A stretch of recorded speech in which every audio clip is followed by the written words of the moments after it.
For months, Qantas management has been highlighting the problems of Qantas International and talking up the success of Jetstar. The cut-price airline looks more nimble and far more profitable than the older premium airline and is being presented as the model of the future.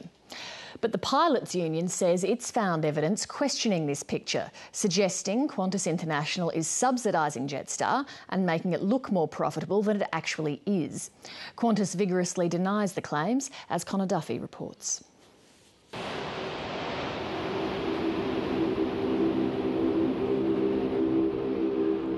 It's been a turbulent year at the national carrier, with fighting words from unions and management edging the company closer to industrial war. It's difficult to see your career path evaporating day by day, and to avoid not getting very disheartened about all of that. We want Qantas to be around for the next 90 years. We want Qantas to survive. We have to change in order to do that. The company's management says change is needed urgently, and its hopes lie with the Jetstar model.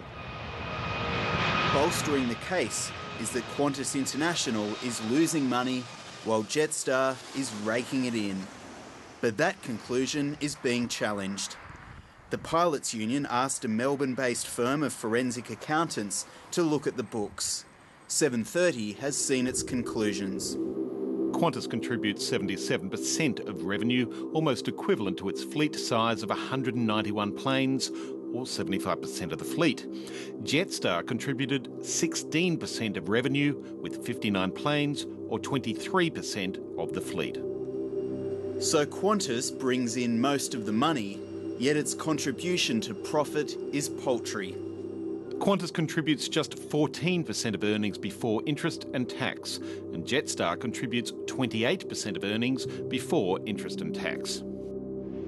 For months now, Qantas employees have argued Jetstar only looks so good because it's being subsidised.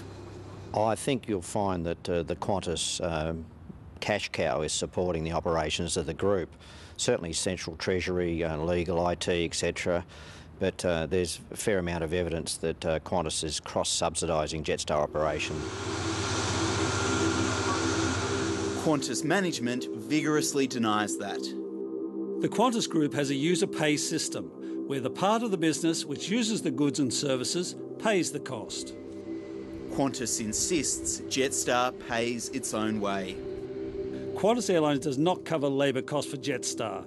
Qantas Airlines has a robust service level agreements in place with the specific intent of Jetstar bearing the cost for services rendered.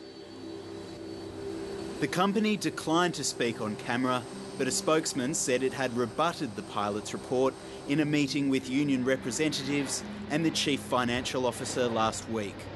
It says any suggestions of cross-subsidisation are unsubstantiated and baseless. The presentation was a PowerPoint, we weren't allowed to take it away, and so it just raised more questions than it answered.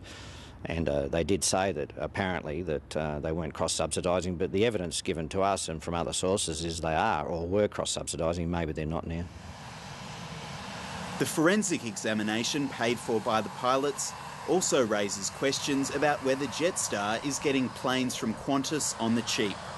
Of Jetstar's 51 aircraft registered with the Civil Aircraft Register, 6 are owned by Qantas and leased to Jetstar. The forensic examination asks if they are leased at mates rates. The fact that the inter-segment operating lease rentals are the same as the depreciation charge suggests that the internal charge for the aircraft used within the group is only based on the depreciation charge. But Qantas flatly denies there is any sweetheart deal. In line with the user pays philosophy, both Qantas Airlines and Jetstar pay for the aircraft they operate.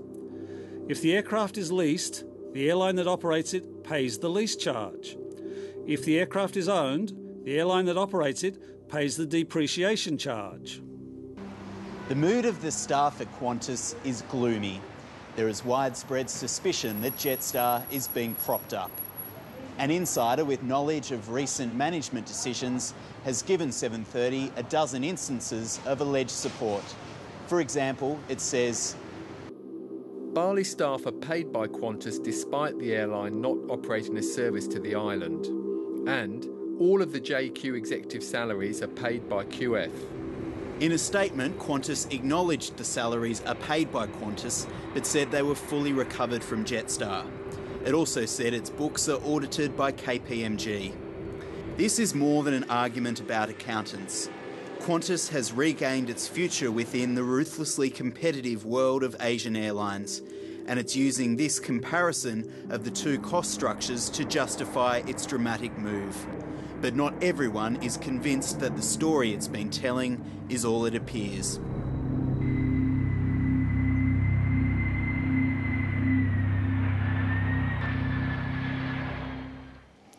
Connor Duffy there, and look out for Qantas to release its full year results tomorrow morning.